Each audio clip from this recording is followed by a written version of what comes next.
Hey everybody, Jackie Bertoni, Jackie's Groove, brought to you by EnterTalk Radio Network. You're into all things music.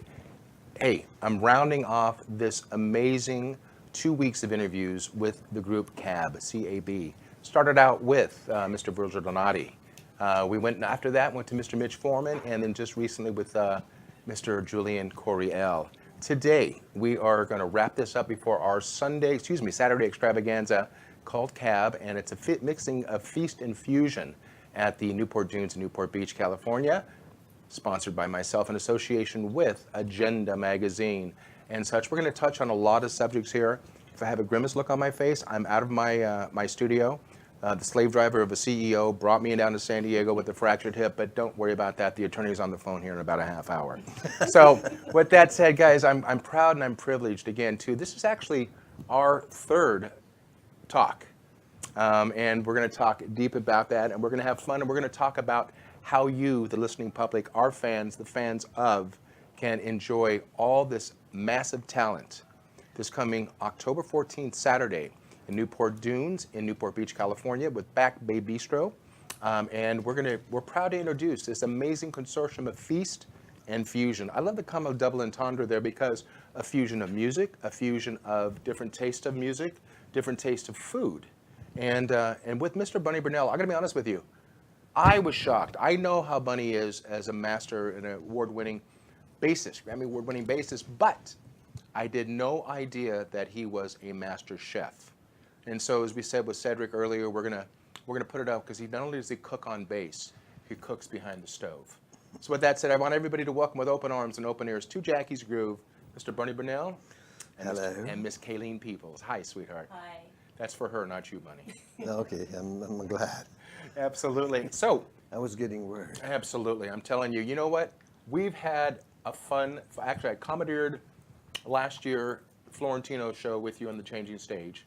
We got along so well that we brought you back in.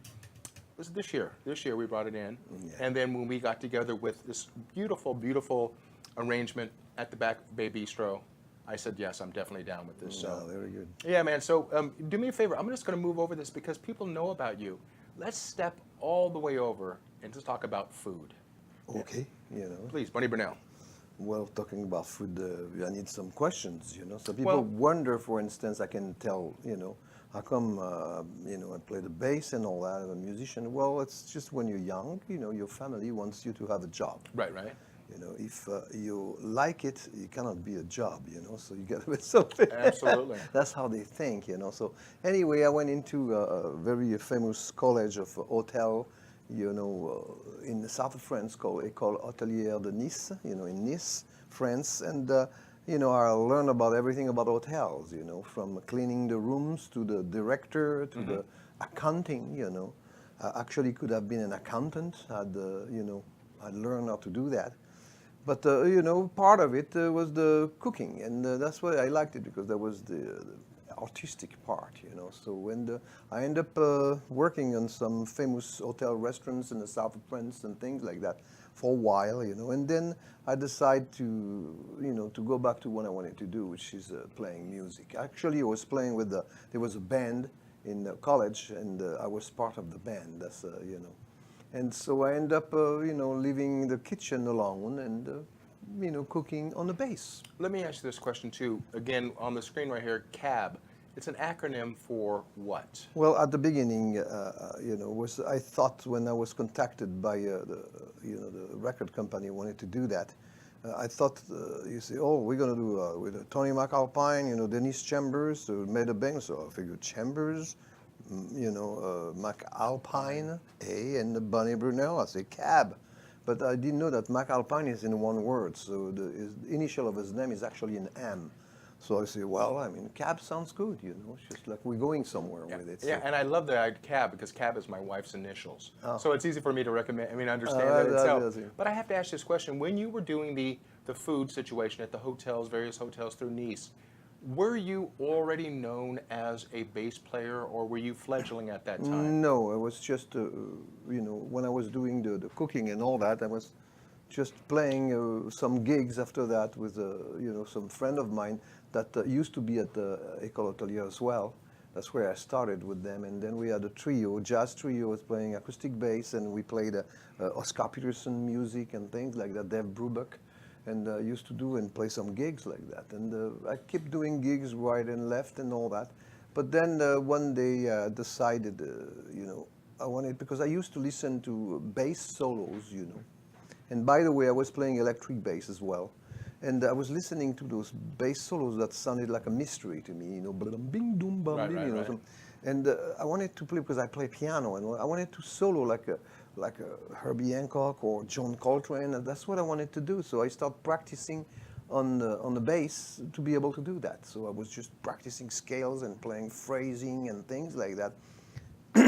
And I kept doing that, I was practicing 8 hours a day or something. And then one day a friend of mine put a record for me. He said, oh, listen to that guy. And he put a record, it was Bill Evans trio with Eddie Gomez, and it was a bass solo, he plays Amber Sable U. He started by himself and said, oh yeah, listen to that. That showed me that I was in the right direction, so I kept going, because I do not play like him, but I love definitely, I definitely love Eddie Gomez. It's like an amazing player. And I ended up meeting him later on, it was funny, in Germany.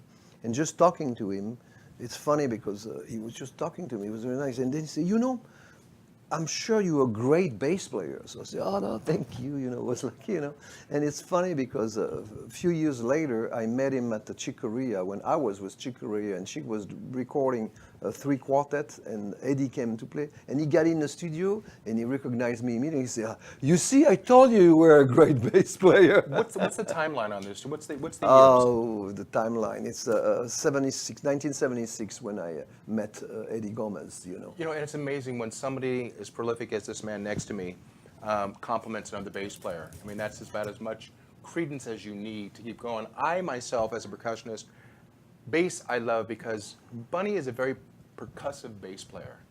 And I mean that as an absolute compliment because I've been blessed to work with, again, the Brian Brombergs and the Benny Sylvettes from Santana, Yes.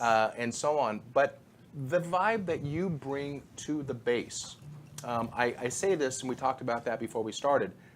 As I said to you, Al Di Meola said to say hi to you before.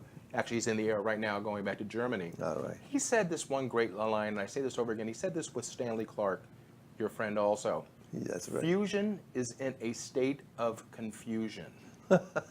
and I kind of had a furrowed brow because people who know Jackie, I don't like the word smooth jazz. Yeah, definitely not. It killed itself, And Yeah, it's, I usually tell people I'm playing rough jazz. Absolutely.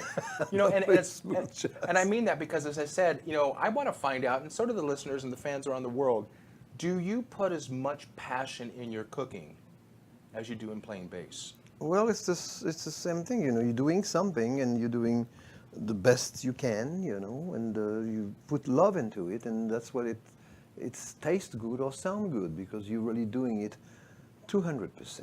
Well, let me ask this question. Kaylene, Mitch, Virgil, Julian, would you consider them, and I'm going to kind of play a little word out here, would you consider them the sous chefs when it comes to having your group of people like that? Yeah, Go ahead and tell me you like that. It's not even that. It's everybody's got is a chef, It's just, and always leave the room for everybody to express themselves the way they are. That's why I would like to have, keyboard solos, guitar solos, just by themselves, drum solo for people to appreciate how great these musicians are. But when you're on stage, you're a front. That's your people are coming to see the name on the marquee. When you're in the kitchen, are you the front man in that kitchen? Well, it's just if you're working in a restaurant, in a big kitchen, and you're the chef. The chef is the one giving directions, and the people pick it up and keep going. It's just if I start doing something, I start doing it. The guy picks up the thing and starts cutting the potatoes or whatever it is. The chef is the one that gives the direction. And all the people are picking up and cooking, and making the thing, and then you taste and you say, oh yeah, we got to do that. That's how it works in the kitchen. In the playing. It's just a support also for every musician support the other one. If there's a guitar solo, we are supporting the guitar solo, like he's the chef. Mm-hmm. There is a piano solo, we're supporting the piano solo, he's the chef.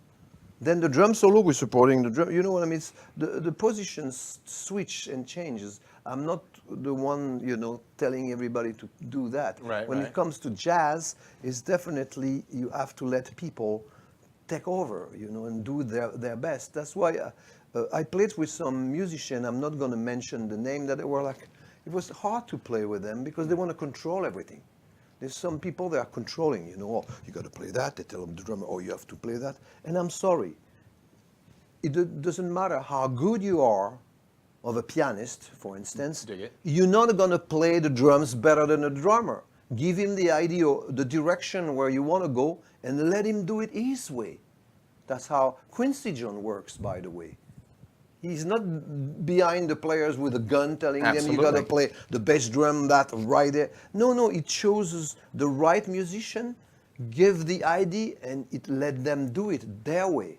And that's the way Miles Davis was working. That's the way Chick Corea works. That's the way Herbie Hancock works. All those great musicians, that's what they do. Okay. Joe Zawinul, all those people are like that. Wayne Shorter, they come in and they have something, they give you the idea, but they let you interpret it the way you are, and that's what's important. See, and that's a great thing that you brought up here, because I want to ask you the situation. I asked you this in our last interview, and you laughed at it.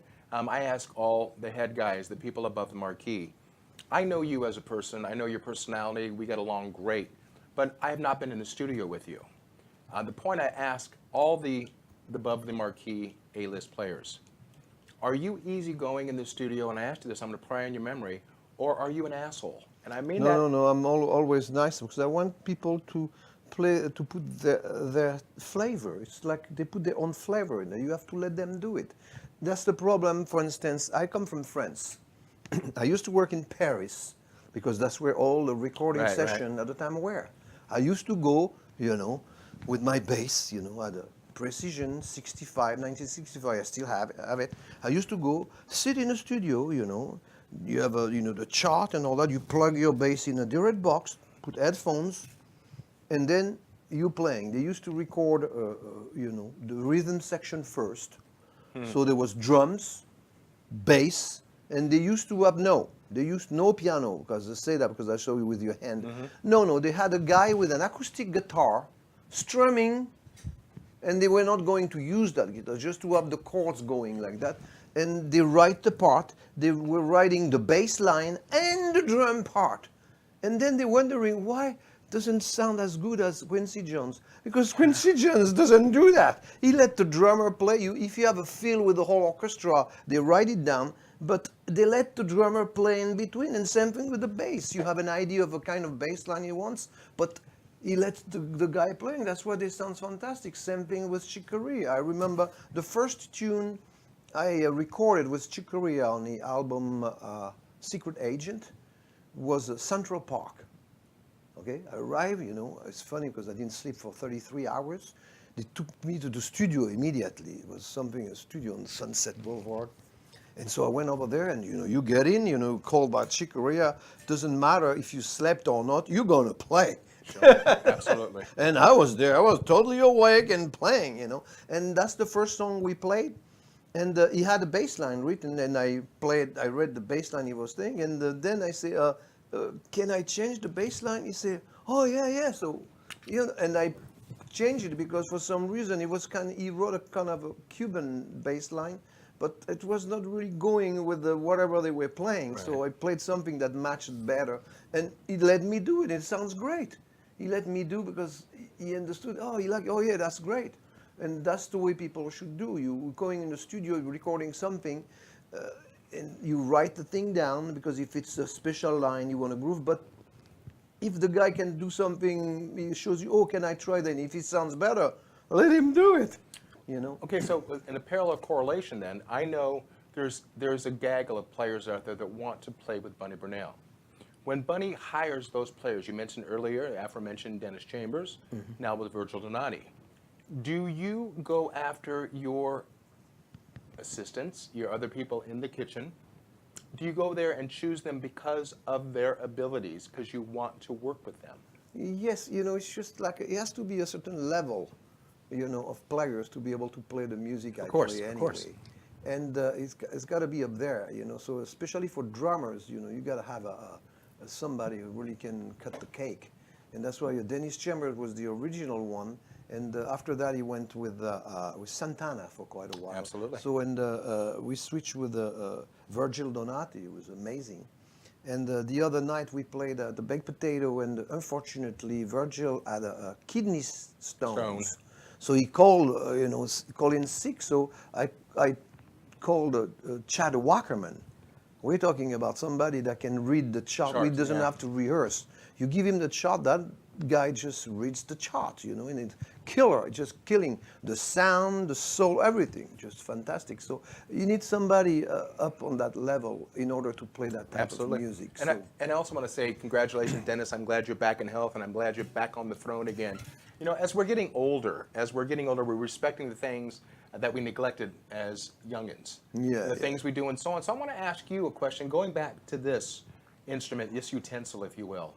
What are you doing different now as a gentleman that is, we're in the same age bracket, that you didn't do back then? Are you making sure that your fingers are lucid? Are you making sure that your mind is lucid before you go on stage or before you go in the studio? Well, always, you got to keep practicing. Of course. Because you got to get the muscle memory working. You cannot just stop, because then you cannot play those things anymore. I'm listening to some of the stuff I recorded, and it's so fast. Everything is fast. I used to play everything fast. So the new thing is I'll slow down a little bit.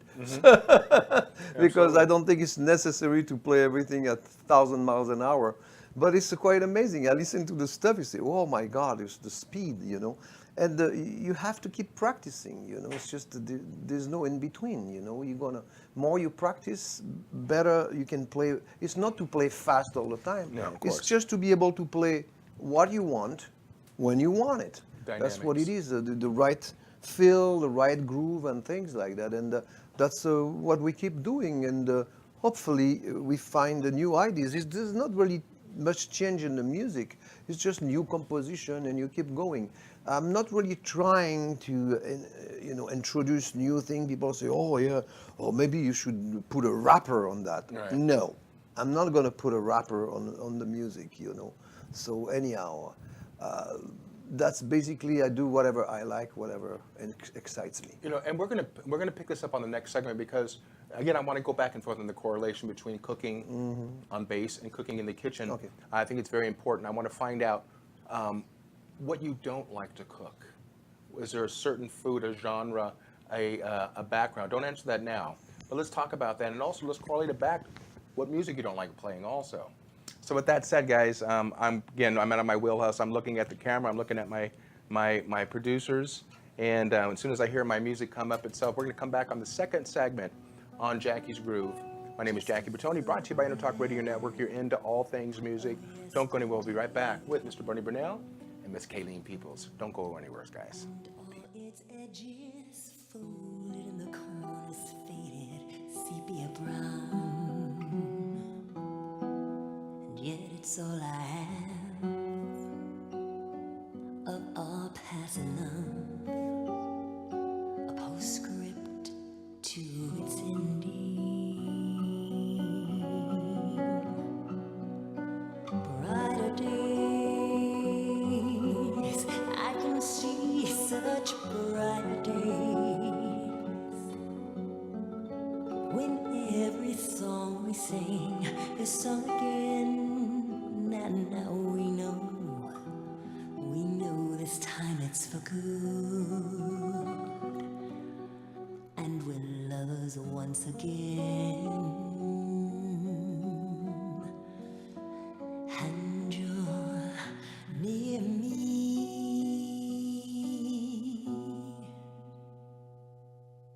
I can remember the rainy December, the leaves were brown on the ground. In Spain I did love and adore you. The nights filled with joy were our yesterdays, and tomorrow will bring you near me. I can recall my desire, every reverie is on fire, and I get a picture of all our yesterdays. Yesterday I can say I get a gig every time they played at Spain again. I can remember the rainy December, the leaves were brown on the ground. Our love was a Spanish fiesta. The bright lights and songs were our joy each day, and the nights were the heat of yearning. I can recall my desire, every reverie is on fire, and I get a picture of all our yesterdays. Yesterday I can say I get a kick every time I see you gaze at me. I see moments of history. Your eyes meet mine, and they dance to the melody, and we live again as if dreaming. The sound of our hearts beat like castanets, and forever we'll know their meaning. I can recall my desire, every reverie is on fire, and I get Back to Jackie's Groove. I'm Jackie Bertoni. This conglomeration is called EnterTalk Radio Network. I'm sitting next to the most gorgeous Bunny Brunel. There you go. And the lovely Kaylene Peoples. Hey, you know, when we went on the last, don't interrupt me, this is my show. When we took a break on the last minute here, I was asking about the situation of, and we won't mention names, people we do like to play with, people we don't like to play with. But I want to move it back to the situation. Food. Are you an open-minded, non-prejudiced person to all styles of food, or what don't you like to cook? Well, you know, I can cook any French food. You know, after the other one, it's not because I don't like it, because I don't really know really how to do this. You know? Right. It's just like you have this great cooking. You have you know, Japanese cooking, Sure. Chinese cooking, Thai cooking, you know, Mexican cooking, you know, Portuguese cooking. You know, they all have a specialty. Brazilian cooking, you know, but you know, I leave that for the people that are used to that to do. You know, I just do the French cooking, and I usually can do anything. If there's something that I don't remember really, I have a little book which has like a. I open it and I can find the really abbreviated. So, oh yeah, I understand. You know, and I can look at it and do it. But usually I like the south of France cuisine because that's where I'm from, and I like to introduce a few of the things to people who never had before, because it's a specialty, you know, and it's always fun. But I love the cuisine from Lyon, you know, which is all with butter and cream. Or, you know, All this low fat, different, right? Yeah, it's just for the kind of thing you don't want. If you're in a diet, forget it. Yeah. You know, but you know, they have a great food all over France. They have specialties doing things. You know, I really love escargot de Bourgogne. You know, it's from Burgundy. You know, it's delicious. But they have a recipe of escargot in Nice with tomatoes, of course. Of course. You know, and all that. That it is very nice. But I you know, comparing, I like the you know, the one with the butter and the garlic better, you know. So, You know, if you guys, I don't know how much you're seeing the screen that's behind Kaylene and Bunny, but this food right now, none of us have eaten because we're not allowed to eat, and that's part of the EnterTalk Radio Network contract. But the thing is, what I'm looking at here, I cannot wait to sample these goods because we are not, as musicians, I'm not going to be eating hot dogs and mac and cheese at this venue. No, You know, definitely we not. talked about on the break before this, and I want to say this again. We mentioned all the luminaries that this man has graced or has graced his album. We talked about a gentleman, a friend of ours called Al Jarreau. And, That's right. And I brought this up because Kaylene was singing this amazing rendition of Spain. I asked her, I said, are you familiar with the Stevie Wonder version? Of course. But Al's version rips my heartstrings out.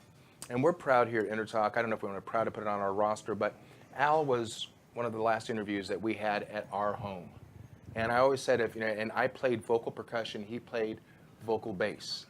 And if I never played music from that day forward, I was a happy man. We lost Al on February the 12th of 2017. And then a week later, we lost the legend, Larry Coryell. But before that, you lost Alphonse Mouzon. Yeah, and Al was on our show also. Exactly. And what's terrible, I went to play at in the chapel. We were playing with Larry in front of the casket, of Alphonse Mouzon. And just a couple of weeks later, Larry passed away. We were really flabbergasted because we had no idea. And I don't want to just bring this on a downer, but I was having spinal surgery last year. I got a great messenger from Facebook Messenger from Alphonse. And Alphonse said to me, Brother Jackie, I get a little choked up. When I get back from Mexico, we're going to pick up our interview. We're going to share the stage again. You're going to have your ass behind percussion. I'm going to have myself back on my throne. Yeah. Unfortunately, it didn't happen. So, guys, if you get a chance to do it now, we're not getting any younger. We got to be thankful for what we have, But I want to uplift the situation right now. I just don't want to bring it down because you know what? I have an animal sitting right next to me right now, and this is nobody rides for free, brother. So if you'd be so kind to grace the audience worldwide right now with a little bit of playing, Cedric, can you help us out on this? All right. And what song are we playing, kids? We're going to play something called Prankster from one of the Cab albums. Perfect. Ladies and gentlemen, Mr. Bernie Brunel. Here we go. Let's have fun.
You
know, as it is said, the old saying, cooking with jazz, man, let me just tell you, beautiful. You know, again, I always said to Bunny on the last interviews, I've never had a chance to play with you live, thanks to LP, my company, and the Shop Shake. I hope you don't mind that I had to jump in there because that groove was something fierce. Now, do me a favor, you talked about one of the original albums, Cab. Who were the players on that track? Well, you have Virgil Donati is the drummer, Okay. and you have Tony McAlpine on the guitar. Mm-hmm. And then on a keyboard, on this particular one, it's Brian Auger, Uh-huh. I believe. You know, and so based upon this, on coming on October the 15th, the whole thing about we're doing here is the Feast and Fusion and starring Cab, Bunny Brunel, and again, Kaylene Peoples, Virgil Donati, Mitch Foreman, Julian Coriel. You know, that's the whole vibe that we're putting together. It's a mishmash of great food together, great playing together. What are we looking for? What are we going to be in the way of your menu? What are we looking for on the menu for that night? Well, you know, I decided to do a specialty from, this is the northwest, coast of France that is called Armorique. Armorique. That's where the American, landed when they came to rescue us. That's called Armorique. That's the place. So I'm making an Armorican sauce. It's from that region with some big shrimp. Ingredients in the sauce? Well, basically you have a shrimp. Right. You have like a tomato paste. It's got shallots. Mm-hmm.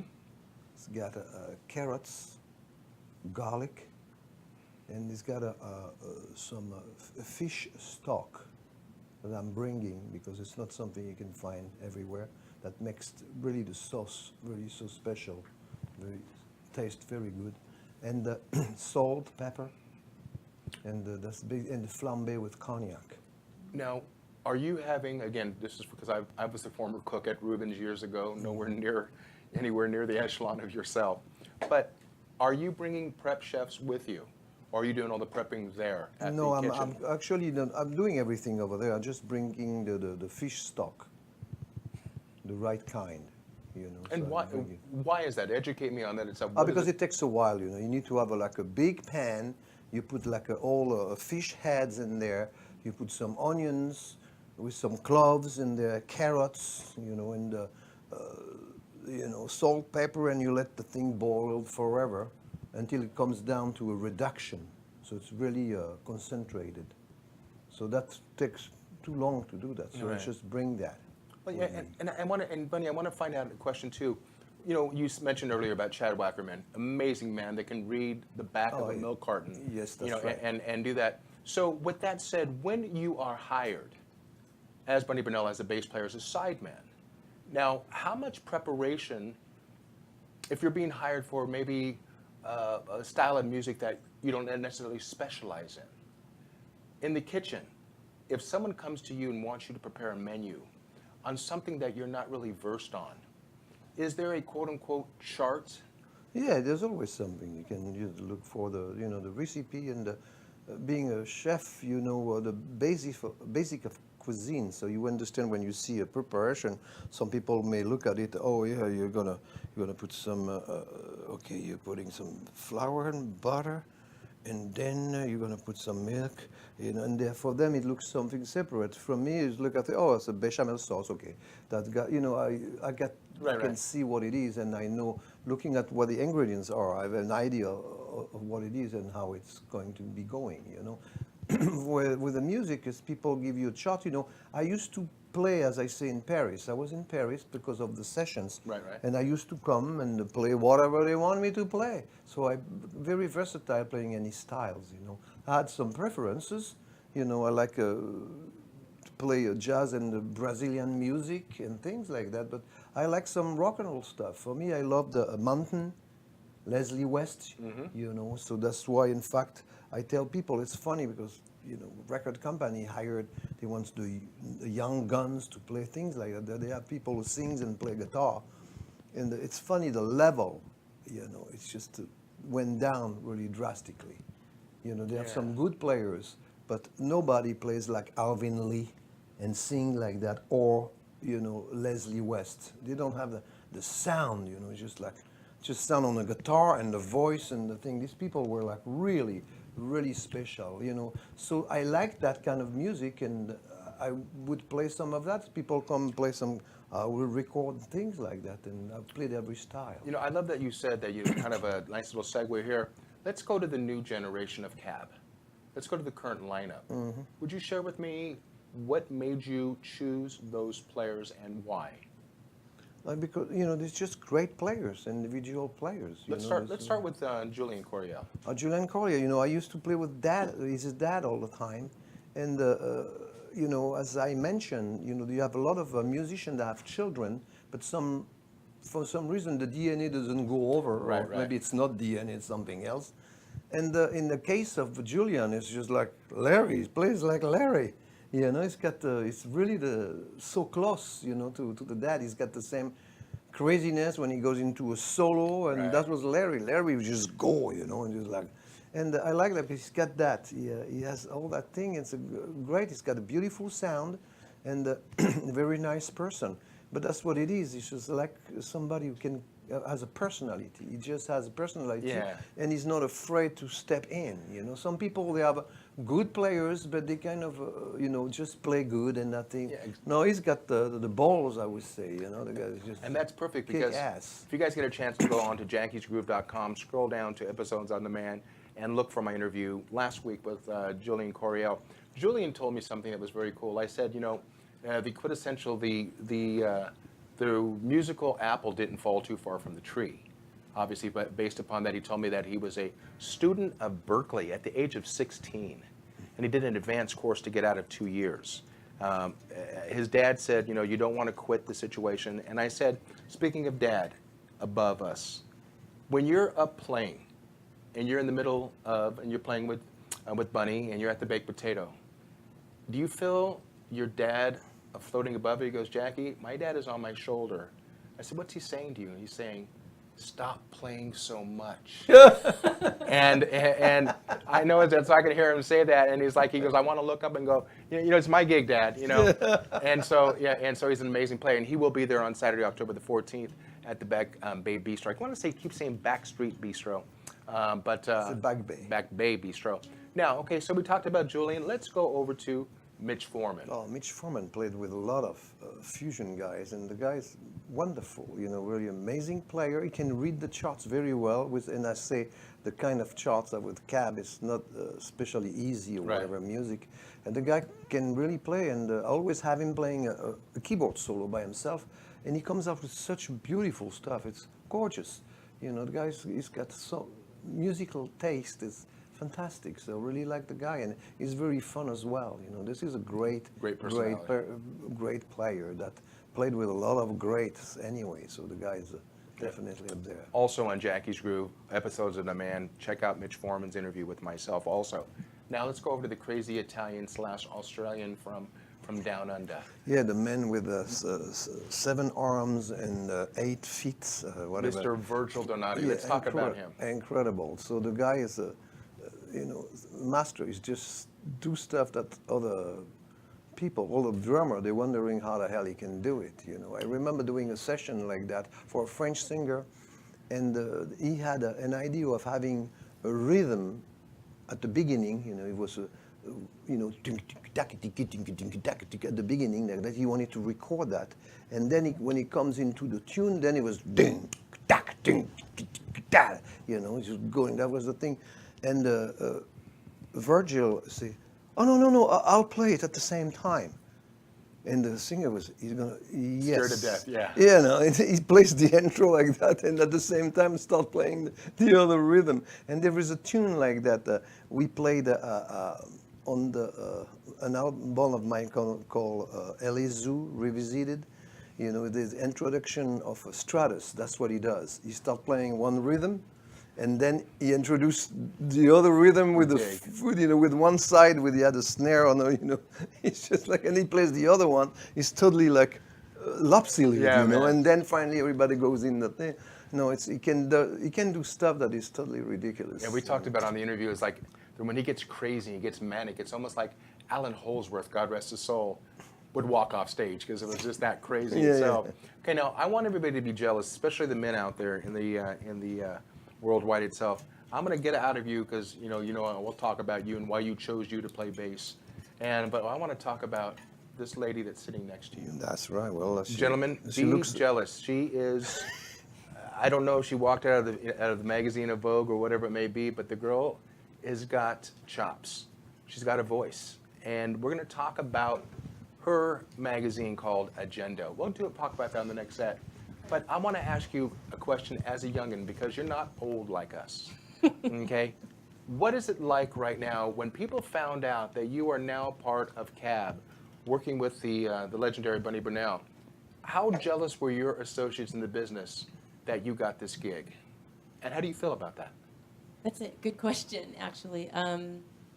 I deal with jealousy constantly anyway, amongst colleagues, and I've played it down. Like, I haven't really announced anything. I haven't, I'll just say, oh, I'm sitting in on a CAB gig. I mean, that's pretty much what I'm doing because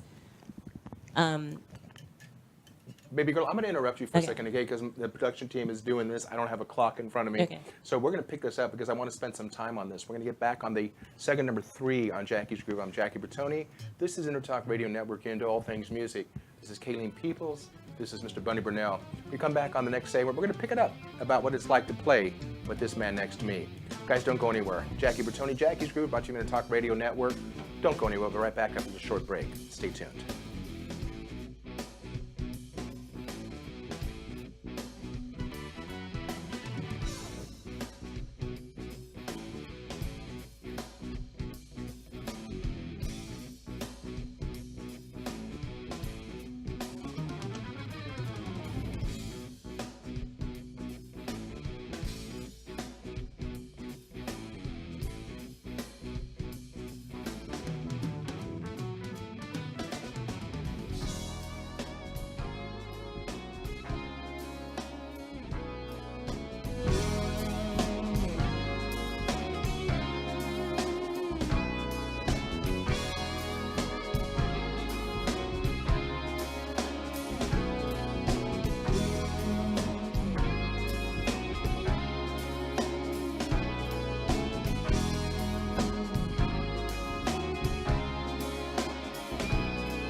everybody. Welcome back to segment number 3 of Jackie's Groove. I'm Jackie Bertoni.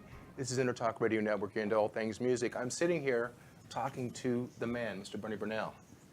One of these days, he's going to get to understand this thing called bass. I know he will. And Hopefully. hopefully.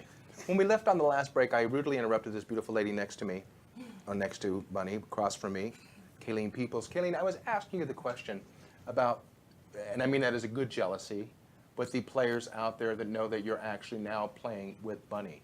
What's the overall synopsis of that? Do you still pinch yourself realizing the fact that you're playing with Bunny Brunel? It hasn't hit me yet because it's otherworldly when I'm on stage with him. Just to be even playing with him, with his music, is unbelievable for me because I remember, we know that I published a magazine, and one issue I was putting our special editions out, and I was editing just the layout, and I just needed to hear music. And he had given me everything from the beginning of his career to up to the last CD at that point, and I had just played them all while I was editing. And when it was done, I was like, this man is a musical genius. I mean, and I don't say that lightly. No, it's the truth. Why are you laughing? If people are too nice, then No. See, I'm not even being nice. That's the thing. I don't give compliments. I tell the truth. And then I remember telling him, I said, oh my gosh. Like every single one, I heard the progression of how he came, and even when the starting part was just like, I have never seen anybody play a bass or any stringed instrument You dig? to that level. And I've seen some amazing people. I give credit where credit's due. There's some incredible bassists out there. Yeah, but absolutely. when Bunny played on my album, I didn't even know who he was. I'm gonna be honest, because it wasn't my world. I didn't understand fusion when I do straight ahead jazz and classical jazz, so I didn't. And he was playing bass, and I was like, whoa! And so I Googled him. Absolutely.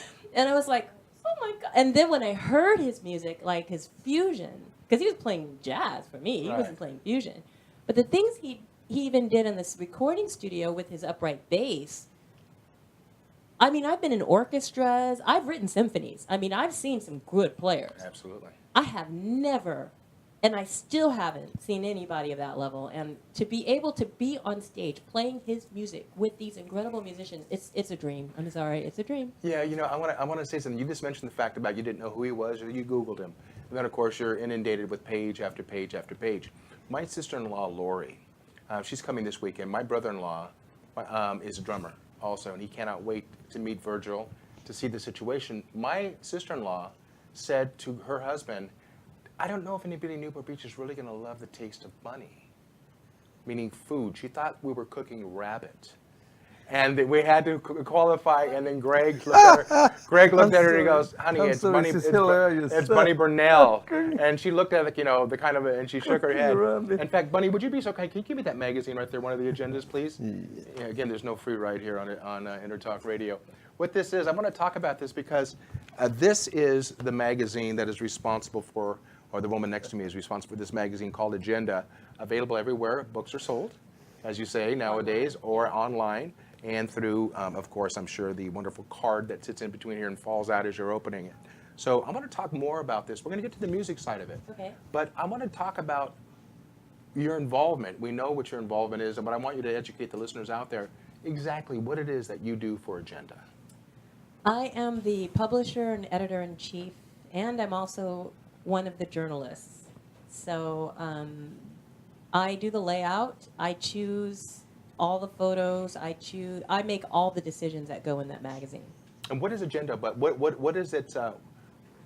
When you're going to Agenda, what are you going to? Is it everything like a melding of all lifestyles and such? Explain to us what Agenda really is. Agenda magazine is a fashion and lifestyle magazine. And when I say that, I would say it's a combination between Vogue, New Yorker, and Vanity Fair.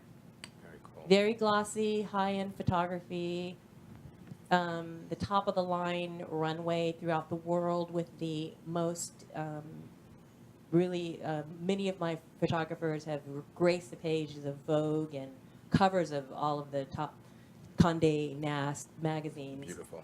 My former managing editor was the founding photographer of Getty Wire Images.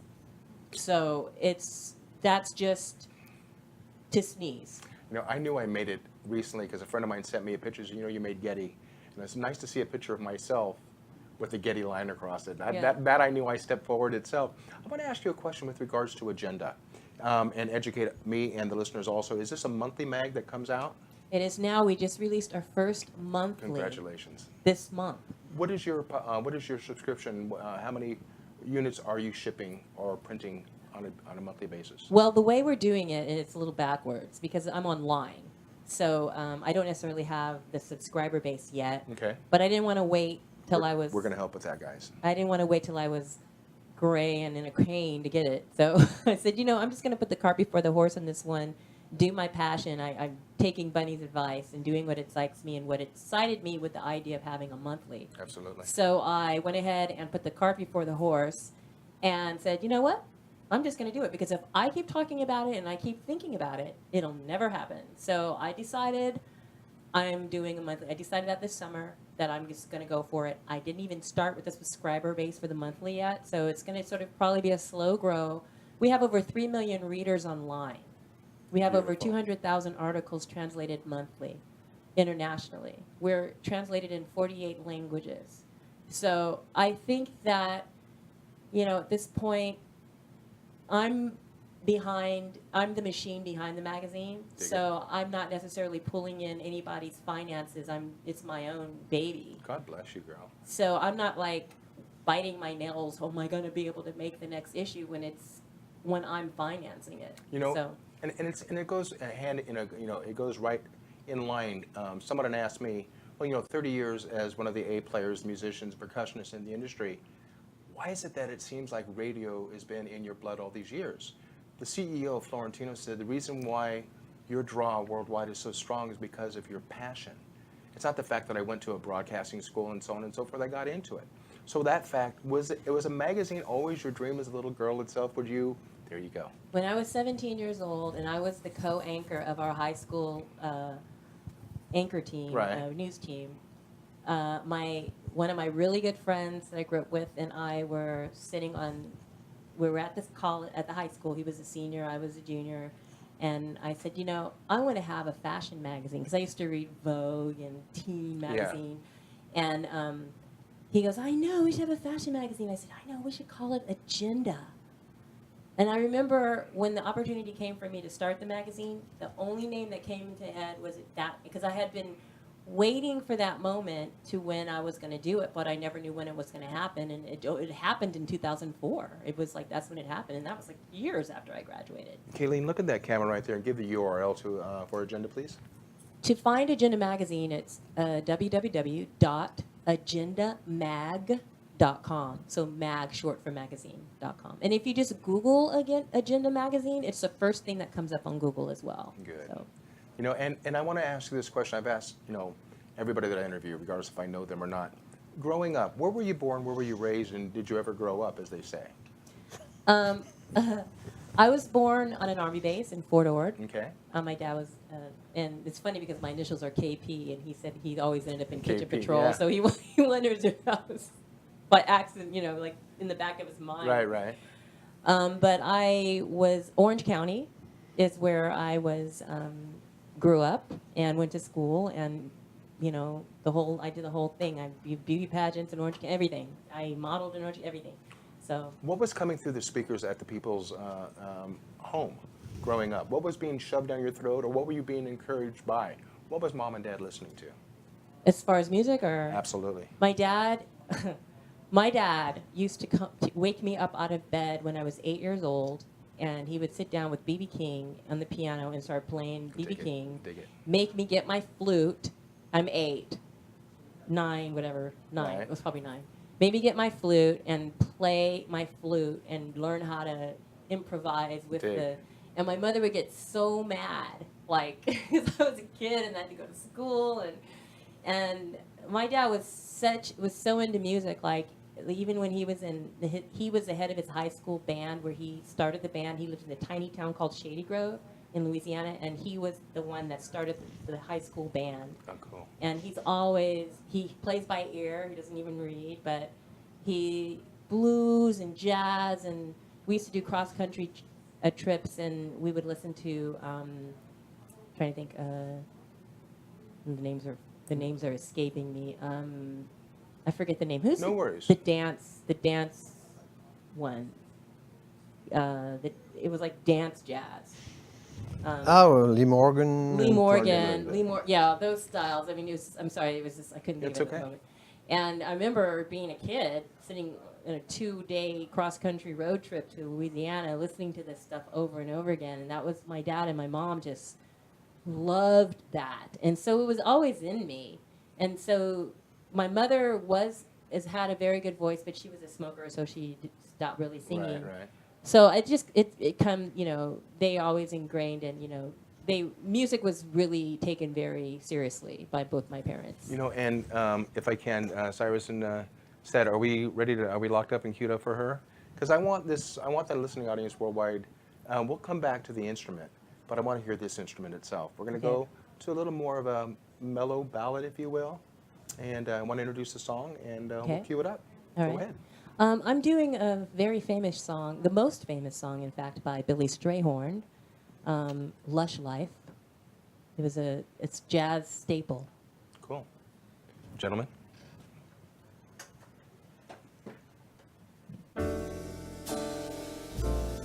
I used to visit all the very gay places, those come-with-me places, where one relaxes on the axis of the wheel of life to get the feel of life from jazz and cocktails.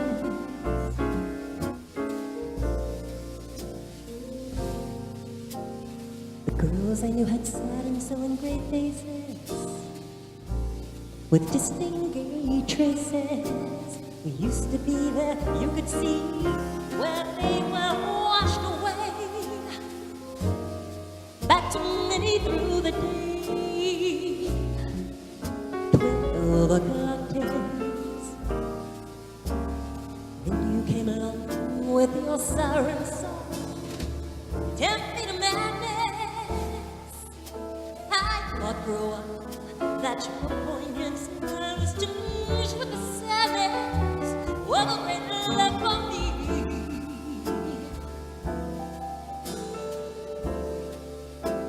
Oh yes, I was wrong. Again I was wrong.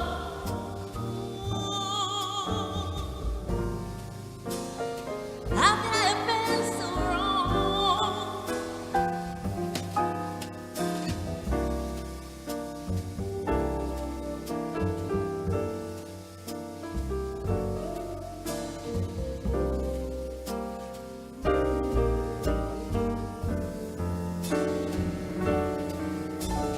Life is lonely again, and only last year everything seemed so sure. Now life is awful again. A trough full of hearts could only be a boy. A week in Paris, well, he's the pilot. All I care is to smile in spite of it. I'll forget you a week, while yet you are still burning inside my brain. Romance is much stifling those who strive. I blush in some small dive, and there I'll be right with the rest whose lives are lonely too.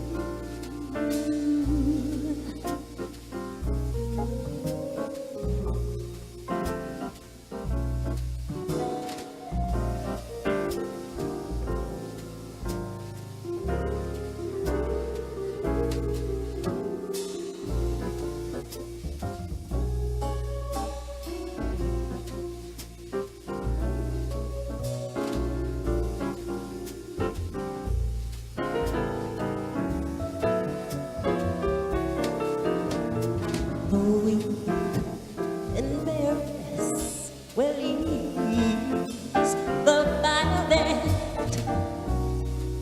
all I care is to smile in spite of it. I forget you away while yet you are still burning inside my brain. Romance is mush, stifling those who strive. I'll blush in some small life, and there I'll be while I right with the rest of whose lives are lonely too.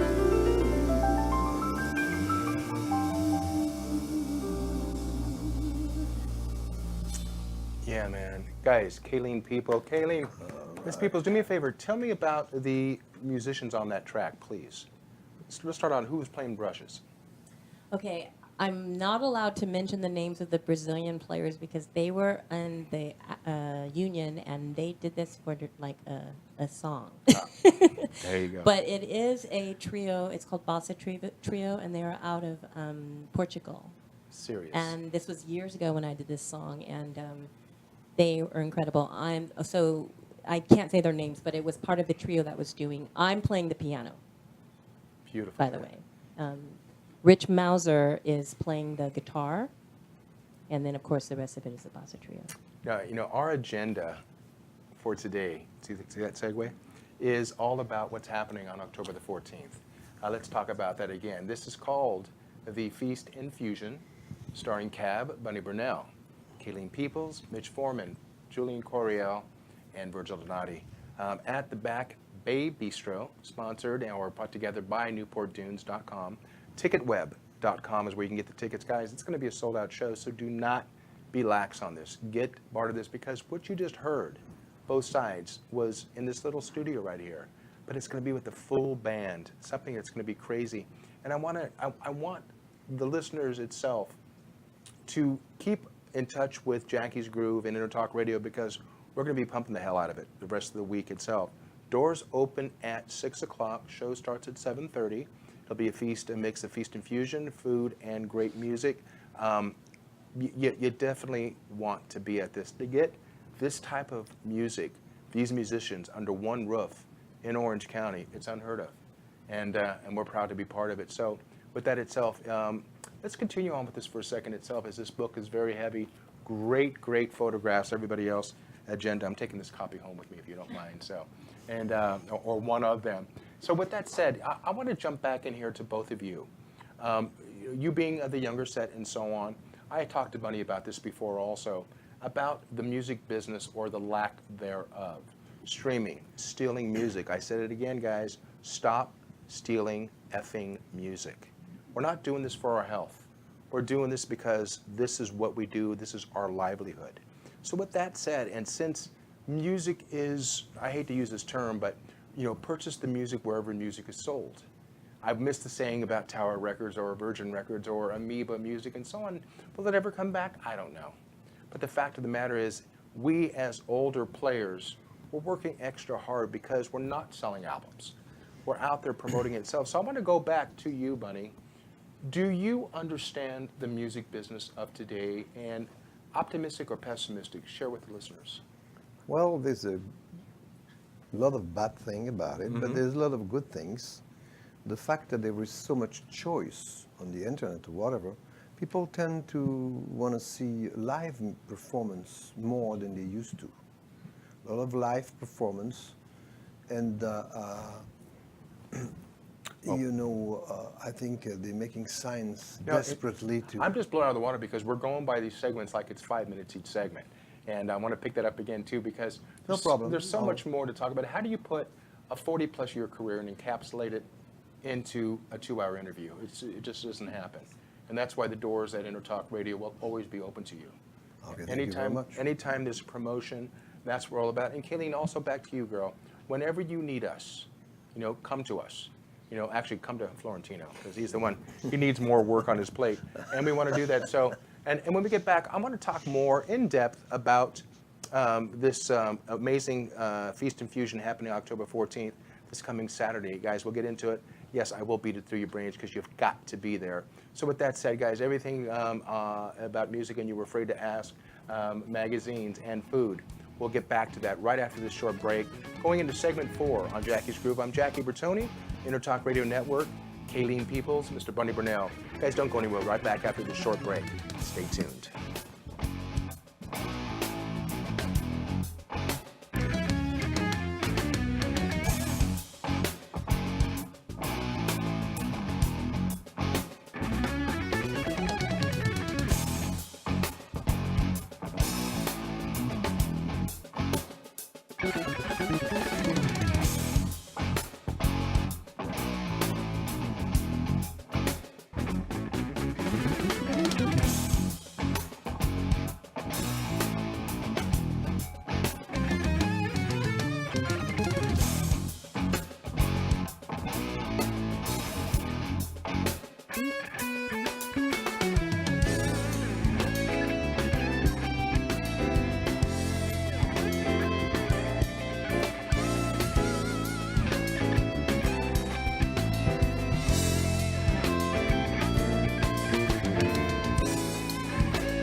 Everybody, welcome back to Jackie's Groove. This is Jackie Bertoni, brought to you by EnterTalk Radio Network with Mr. Bunny Brunel and also Miss Kaylene Peoples.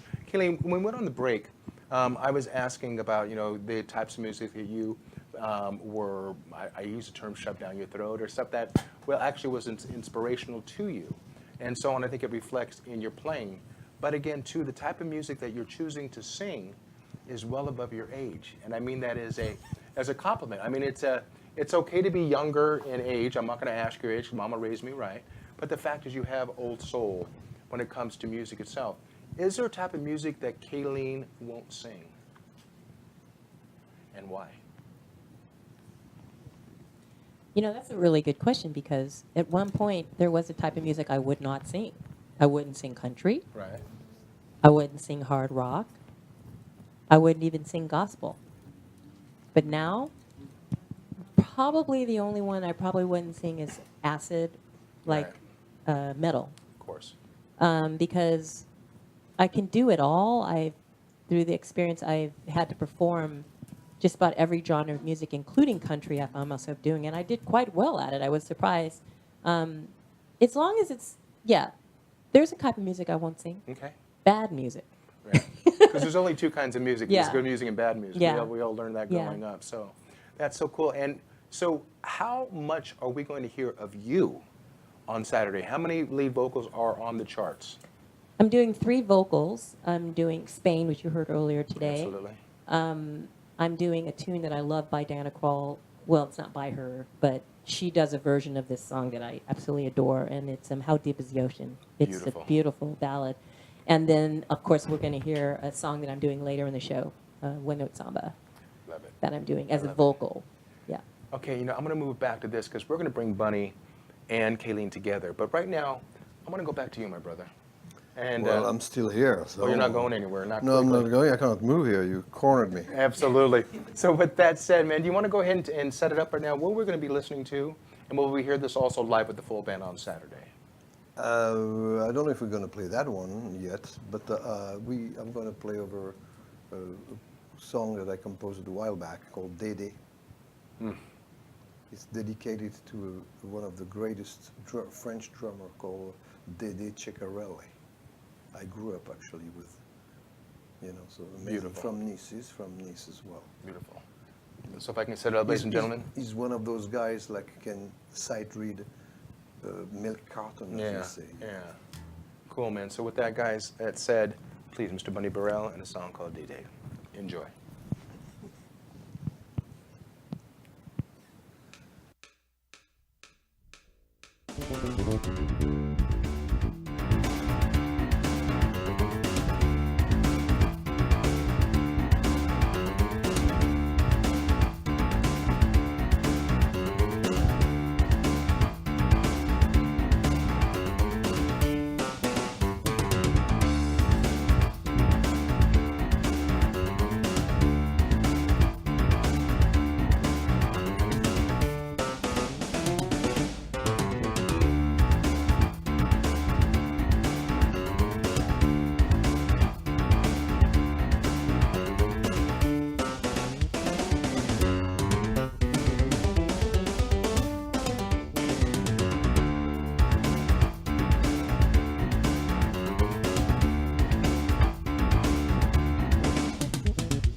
It's called Wow.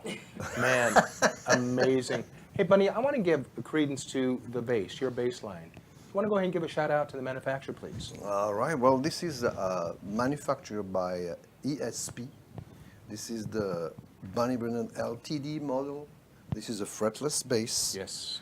You're not going to get it like this one because this is my daughter's hands. Oh, I love it. We did that one especially for me. So they have great colors and things like that. And it's a design that I did originally for Gibson in 1986. Really? I did a Bunny Brunel Gibson, and there's few people who have some of them. We did that for 5 years, but they were not really manufacturing it and pushing it at all. You know, so I finally left the company, and I was offered by Carvin, you know, to make. So they made the bass, you know, but I was never. They did a killer job, you know. I mean, the quality of Carvin is really impeccable. Right. But they never really wanted to copy my the total shapes. You know, they did the general shape, but they had looked like a banana. That thing, you know, it was not what I really wanted. But and they wanted to have their all headstock, which is pointy, and it sounded great, played great, no problem. But that was not my design totally. You know, they kind of twisted it. Mm-hmm. The thing good with the ESP, I brought the Gibsons. And they just copied exactly the same thing. And what's great is just like you have the company called Hipshot that made you know, the same kind of Fender, you know, Fender pegs, but they made these smaller. So I was able to put 5 in a row, and I like it better. Because for me, the caricature of a bass is that look with that type of peg. You dig. So, you know, that's the thing. And I'm the first one who designed a bass in 1986 who had a longer horn to fix the balance. And when you put a Fender around your neck, it just whoop, drop. It's drop. This one, you leave it there, it stays there. Wherever you put it, it stays. So that was now all you know, all the good designer are doing that. You have behind me, you have somebody, I don't know his name, and he did you know, a long horn just for the balance, and he's right. You know, that's the way to do it. Let me ask you a question for the guitar bass nerds out there that listen to our show, especially for today. Mm-hmm. What is the material on the fretboard, the neck itself? Okay, this is like ebony, you know. So the body is alder, and on the one you buy, they have actually a veneer. You can look on the other one right there. You can look on this one. It's got a curly maple on it. And all that, and they have one like that. They have a blue one, transparent, and the 4-string is the same thing, but it's a kind of a darker, little, almost black. You know, it's very beautiful. Can I go out and on a limb itself? I know we have a relationship with Pitbull Audio, one of our largest sponsors. Is this available through Pitbull Audio? Yes, they do have it. And that's pitbullaudio.com. Calvin Lee and the crew definitely goes. And if you wouldn't mind, what is the retail price on these pieces? I think it's about between 1,200 and 1,500 maximum. I think it's 12 something.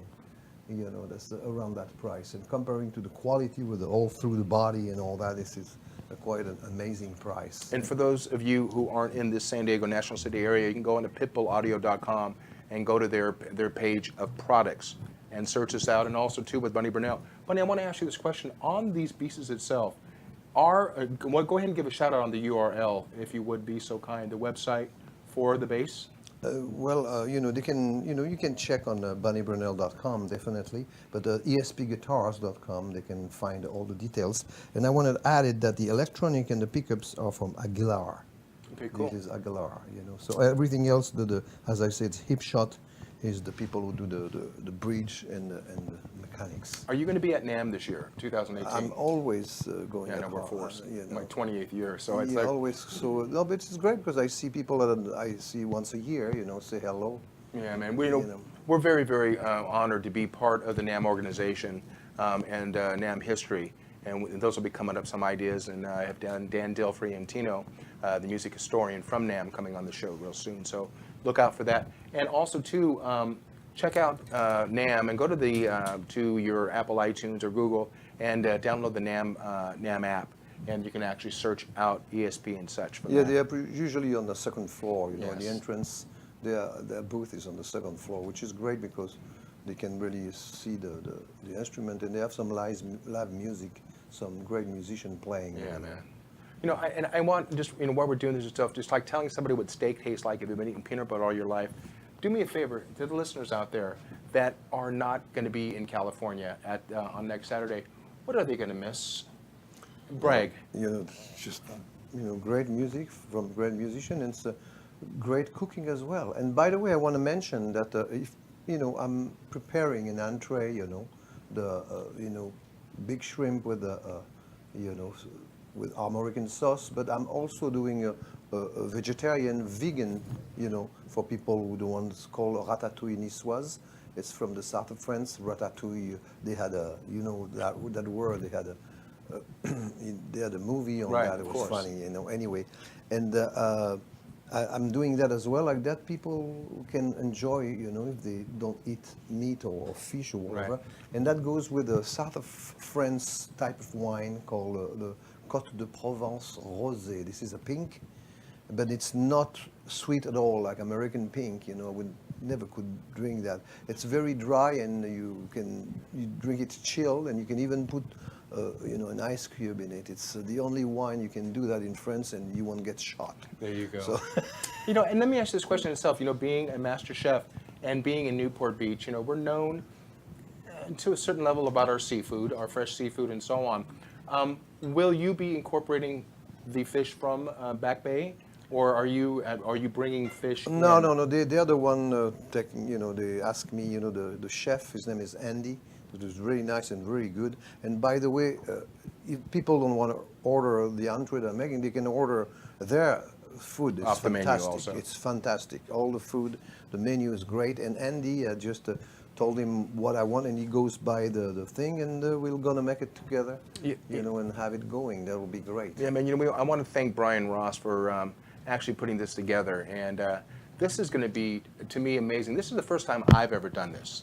In the way of hosting a situation, and I'm really, really excited and to see this again, no pun intended, the feast and the fusion of the food and the music itself. When the audience gets there, I say audience, I say people who are the 6 cuisine o'clock. lovers. They should come at 6. 6 o'clock. Because they have a city ordinance, and the music has to stop at 10. Yeah, curfew, over there. folks, curfew. But it's great. You come at 6 o'clock. Look at the menu, order something you like. If you like to order one of my entree, go ahead. But as I said, they have other things on the menu that are really, really good. There's really good cuisine over there.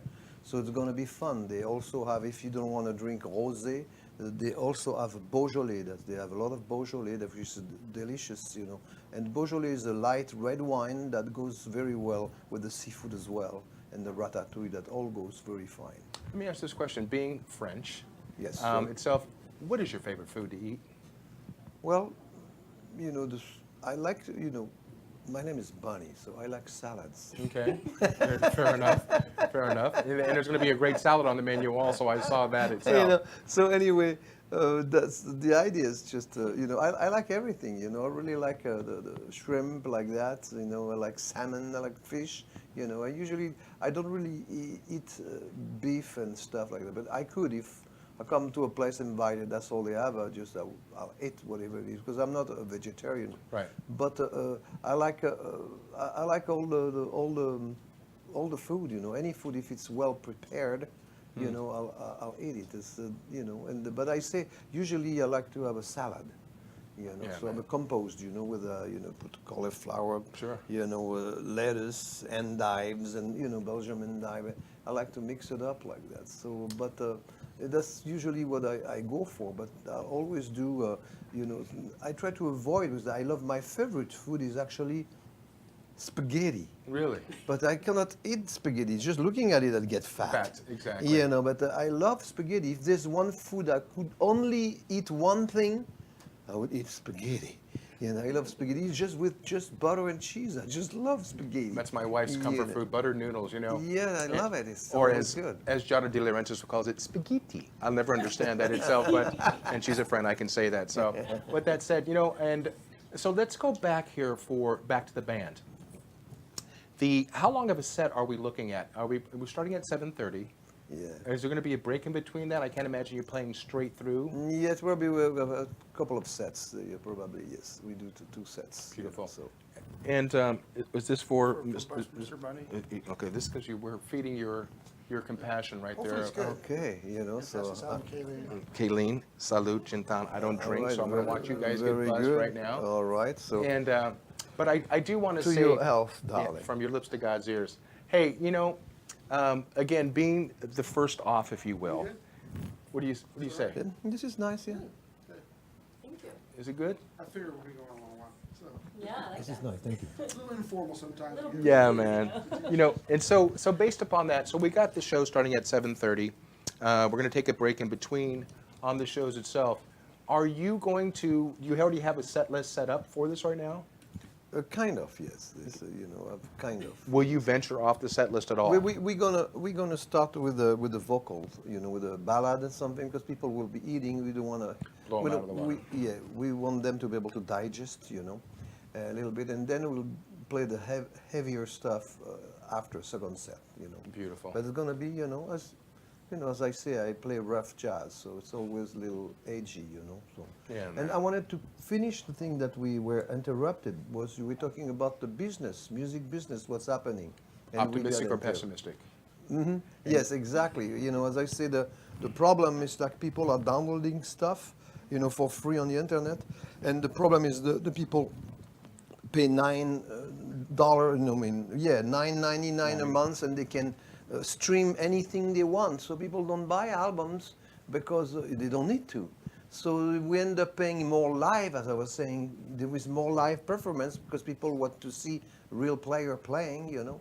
And people are making money doing merchandising, selling have to. T-shirts, and then people buy the CD because they want the guy to sign it. Yeah. But the amount of selling has really went down really drastically on the sales of CDs, and I think CDs are going out. Like people are coming back to the vinyl because Yes. like you have a big piece and you have a beautiful art form in there and all that. But I think it's going to be just one of those little cards now. People, they're going to have something, they have a little card to put the latest album, and they would have a screen on the thing, and they can see the cover, and what, it's the CD is going out. I say this over and over again to the millennials out there. There's something you kids are missing out there, and it's a thing called liner notes. It gives credence and kudos to the players. I'm not just talking about the musicians. I'm talking about the producers, the engineers, the person who did the artwork for the album, who did makeup. Who came up with the concept design of that. You got a lot of labels now on iTunes and other places you can purchase music.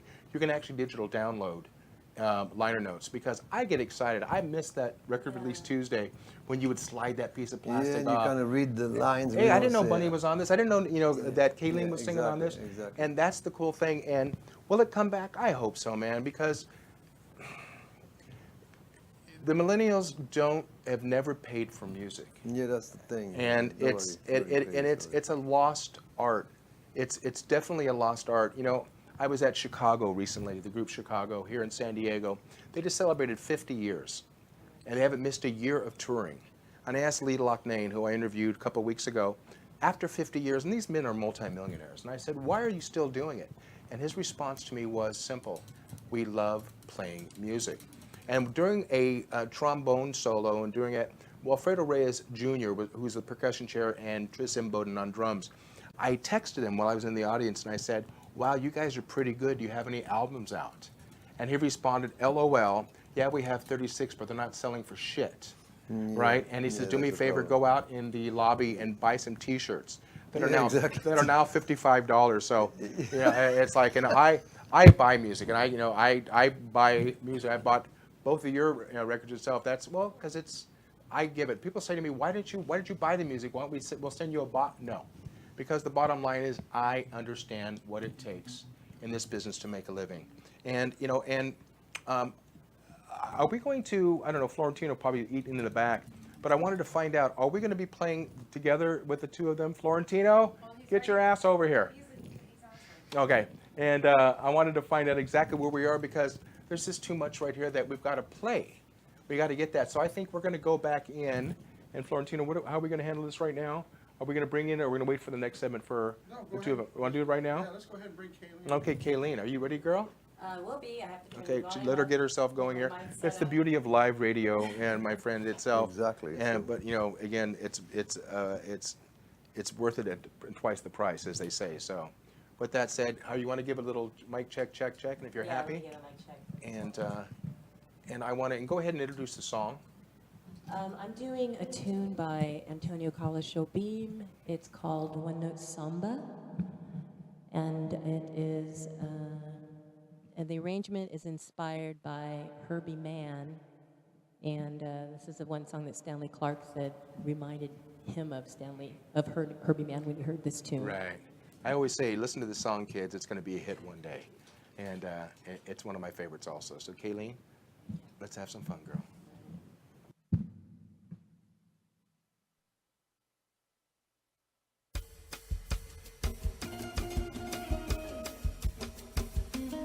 This is just a little samba built upon a single note. All the notes are bound to follow, but the roots still haven't. Now listen, is the consequence of the one we just been through. As I'm bound to be the unavoidable consequence of you. There's so many people who can talk and just say nothing or nearly nothing. I have used a bulb scale, I know nothing of this nothing or nothing. So I come back to my first note, as I must come back to you. Anyone who wants the whole show, re mi fa sol la ti do. Oh, he will find himself with the new show. Better play that, don't you know? Oh, this is just a little samba built upon one single note.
This is just a little samba built up on a single note. Woman lips are bound to follow, but the root is still out.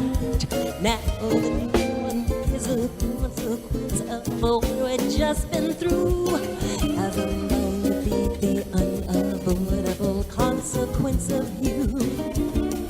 So many people talk and they talk, they say nothing all can on. I used up every single note of the scale and I only sing one song. So I come back to my first note as I must come back to you. Anyone who wants the whole show, me my soul, la-dee-doo.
Bravo, clap, clap. Kaylene, amazing girl. Hey guys, you know what? I've got right next to me, I got the Yo Cat and I got the Yo Kitten right here in front of us. We're going to be joined by 3 more Yo Cats coming on Saturday. And, you know, if it's going to be a fraction of what this is coolness here, you can't miss this. So guys, go to EnterTalk Radio, the Facebook page. We're giving away, there's a chance for you to win tickets to this amazing event on October the 14th. And also to, in my current video that I put up today. Thank you very much for the views. Also go down to the link and you can click on amazing article from Agenda Magazine also. So we're going to have a blast, man. I don't know how much time we have left in this segment, gentlemen, but what we're going to do is when we come back, I'm going to have the two of you join together and do some great music itself. You know, I don't want to get on a political soapbox, if you will. We talked about the music business, the lack thereof, and so on. But Bunny, I want your personal opinion. And you've been through hell and back in this industry, but do you feel that there's a life left in music? Well, yes, there Business. is, as I say, the thing is just, you know, you have a lot of people who are doing like electronic music. Now, some of the new musicians are called DJs, you know, they are musicians. Yeah, you got my fight on that. And no, it's okay, you know, you gotta, you know, move forward. And I saw, it's funny because I saw, I was playing in Sochi, you know, in Russia over there. And there was a guy who was opening up. He was with the DJ, who was doing something with rhythm, and the guy was playing the trumpet. on top of whatever the guy was doing. So there's always a way to mix stuff and come with something new, you know. So, and we just keep doing what we do. I mean, at least the fusion is something that even young people appreciate. Yeah. You know, they listen to some strange music, but I remember doing a concert like that. It was a Sunday afternoon. I was a band put together by Greg Errico. I don't know if you know Greg Errico. He used to be with the Sly and Family Stone, that drummer. Then he was with the Weather Report and all that. And we were playing in a gig, you know, with all kids in a Sunday afternoon. And then after playing, I had those kids coming to me and say, "Wow, we didn't know that we could play the bass like that." Yeah. So they loved it. You know, it's just they're not crazy if they see somebody that really, you know, play something, they appreciate it. So the problem is just the whole music business. They used to be musicians. Thank you you. know, you used to have like the big band was the popular music. Mm-hmm.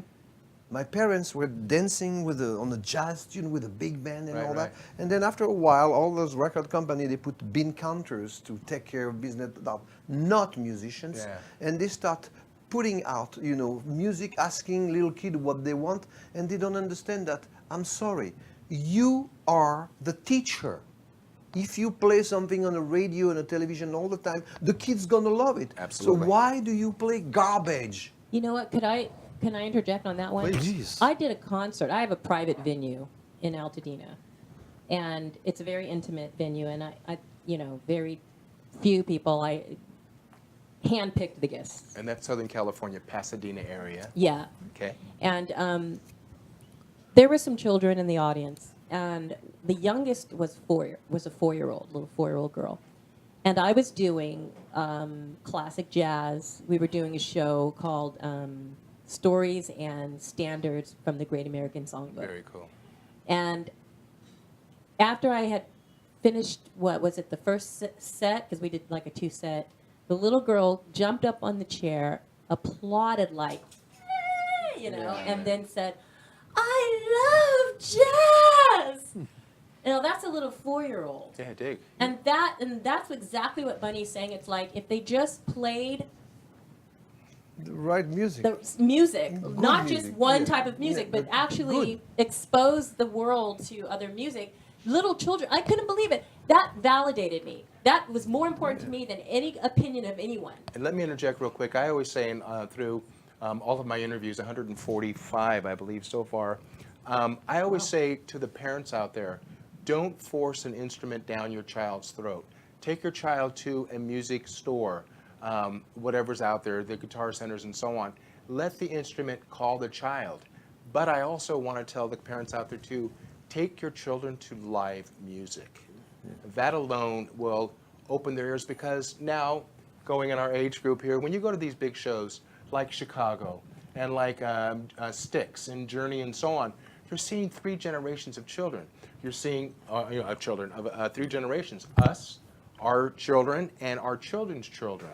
And the cool thing about that, you look over in the corner, and there's a 10-year-old rocking out to Blue Collar Man, or and so on, and to all the songs made famous by Journey. And as I said last year, actually this year, on the Rock and Roll Hall of Fame, we've been very, very blessed. Jackie's Groove, I've interviewed 14 people that have all been inducted into the Hall of Fame, and we're really, really excited about that. And we were very instrumental in Chicago's induction last year. And I said, in Facebook, I said, I felt compelled to post this because as I write this, my wife and I are watching the Rock and Roll Hall of Fame, Eddie Vedder, and so on. I said, and the reason why the music is more prominent and more upfront today is because, excuse my French, it's real fucking music, played by real fucking musicians and real fucking instruments.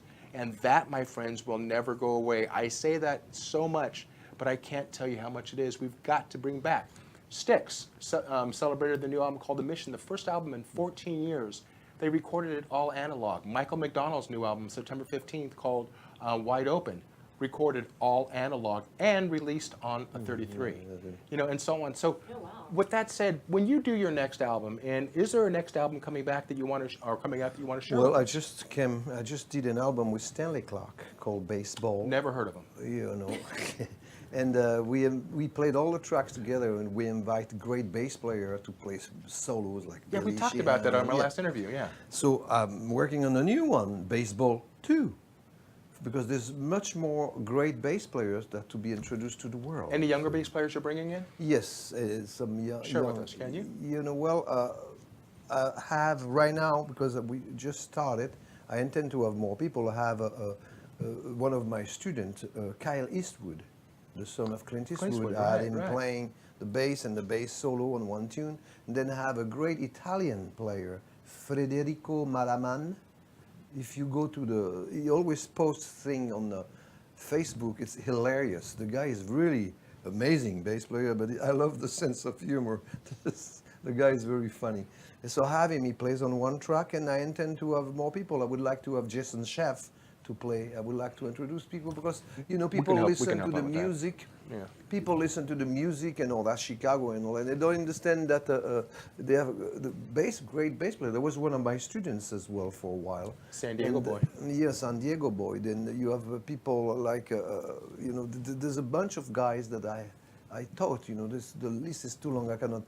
Marco Mendoza is one of those that is very A good. beast. So Yeah, man. you have so it's nice to have people listening to those, and I was able on the last baseball to introduce a lot of French bass player. One of my favorites, a friend of mine, Marc Berthaud, that is amazing, amazing bass player. And now they have new ones, we have I say new one is my age. You have Tony Bonfils, a very good friend of mine from Nice. So I made a song specially from Nice called Bay of the Angels, which is the name of the bay over there.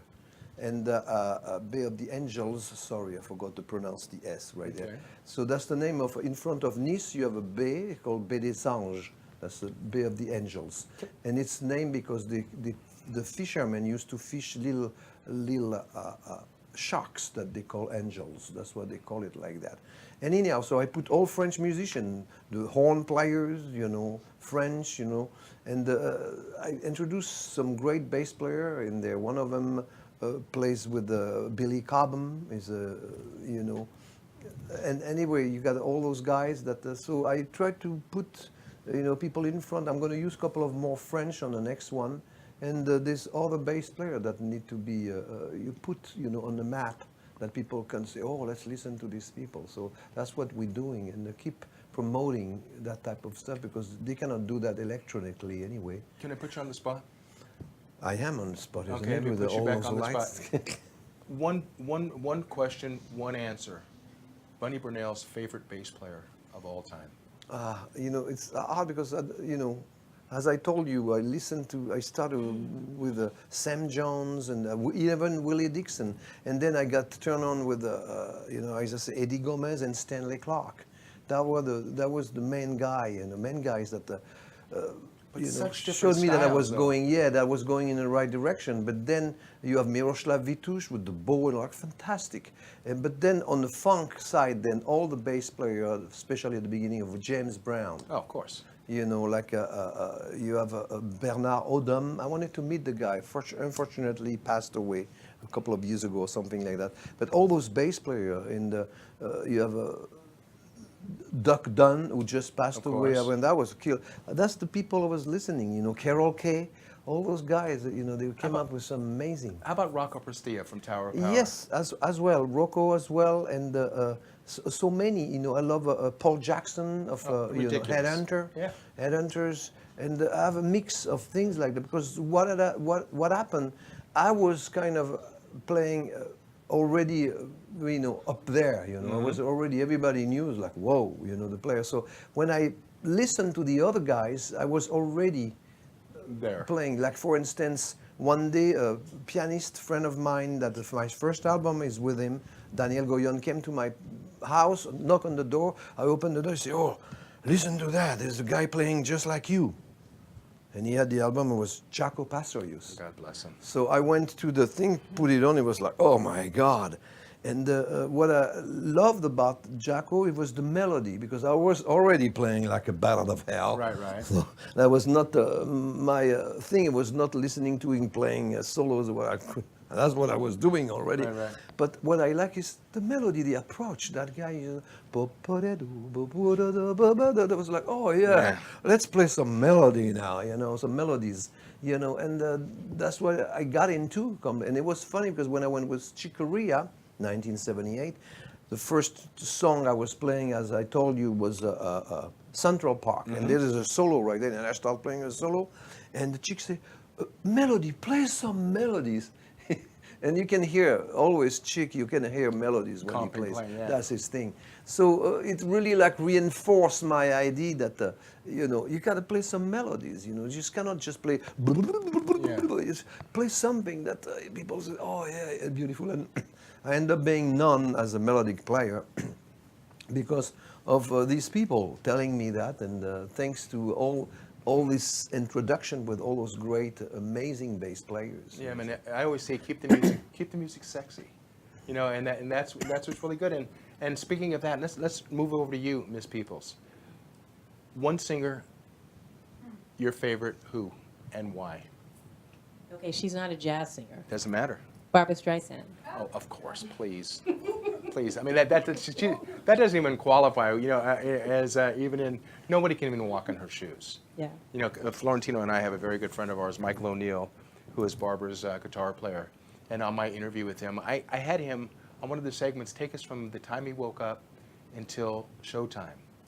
And to find out that Barbara rather, just going to give you a little bit of information, she'd rather not sing to the audience, she'd rather talk with the audience. Kibitz, as she said. She's a homegirl. She hangs out with the band. She eats with the band. You know, and to see that legend is amazing itself. If you had, well, we all have, bucket list, deceased or alive, who? As far as a singer? Absolutely. Collaboration. Because I've already met Barbara. Right. Oh my gosh, I've never been asked that question. This is why I'm good, people. Okay, go ahead. Asking question nobody I ever know what's asked going to for. happen. I'm going to be like, why didn't I say that person That's after okay. this is over? Like Sarah Vaughan. The person that I really wanted to meet passed away, and that's Al Jarreau. And I'm a female, however, I incorporate a lot of his style in my music. Doing Take 5, Dig. and his was, you know, I used a lot of his style on that particular. I love him. Honestly, that man is incredible. So I would say Al Jarreau. You know, I'd like to introduce you to another great singer, friend of Al's. His name is Phil Perry. I know Phil Perry. He's in my magazine. There you go. He's going Okay. to be in the November issue, by the way. Yeah, he was at my home. Yeah. And we Oh, sat, wow, yeah, okay. and he sat in Al's chair in our living room. And he goes, I'm a little bit nervous sitting in Al's chair. Wow. And it was kind of a double meaning, the fact I said, you're not going anywhere, my friend. Because at that time, we didn't know Al had taken ill, Yeah. you know, and so on. The band in heaven is a mother trucker, people. And I hope they're not looking for a 57-year-old bass percussionist, a bass player, or a young singer anytime soon. So, I mean, it's amazing. It's amazing what we have to be grateful for, Yeah. because it's pretty freaking cool what we do for a living. And even more so if we can make a great living doing it and exposing the different sets from the 4-year-old girl that stood up and applauded you. And you got the satisfaction. You got the accolades from somebody that is just starting into the business. And again, I want to extend the invitation again to everybody out there. It is this coming October 14th, Saturday, at the Back Bay Bistro, Newport Dunes, newportdunes.com, Jackie's Groove, EnterTalk Radio, with Cab, Bunny Brunel, Kaylene Peoples, I'm ready to sneeze there for a second, Virgil Donati, Mitch Foreman, and Julian Coriel. You guys don't want to miss this, because if it's this good to you right now, imagine with 3 more people playing, and that and a full stomach to boot. So, Do you have one more track? Thank Do you. have- Thank you. Do you have one more track to play? No more track to play, but I wanted to thank you very much for Oh, everything. brother, please. And I don't know that French word you used several times. That's French adjective you were using. you when mean the you- José Blandi François? No, you were saying, excuse my French. Oh yeah, I And, understand. I understand. Yes, thank you. I don't know why they threw it on you guys itself. And by the way, José Blandi François is for my mother-in-law, which means nothing. But her dialect is there, and so on and so forth. Are we gonna bring this all together, kids? We're gonna end it up. All right, guys, thank you so much, Bunny. Thank you, my brother, Thank you for very being much. part of this. Thank you for gracing our studios. Miss Peoples, thank you so much. Guys, Jackie Bertoni, Jackie's Groove, brought to you by EnterTalk Radio Network, into all things music. Again, jackiesgroove.com, EnterTalkRadio.com, NewportDunes.com, TicketWeb.com. Please, tell us you're going to show up. Again, go online, win some tickets. If you don't win, come out of pocket. It's the best money and the best time you'll have with your clothes on, I guarantee you that. So with that said, guys, this is Jackie Bertoni, Jackie's Groove, Thank you to my team very much for putting this together. Thank you. And my hip is killing me, so I'm going to get up, use the boys' room, I'm going home. So with that said, guys, God bless you. And as I say always through all my productions and all my broadcasts, peace through music. God bless, guys. Godspeed. Cool.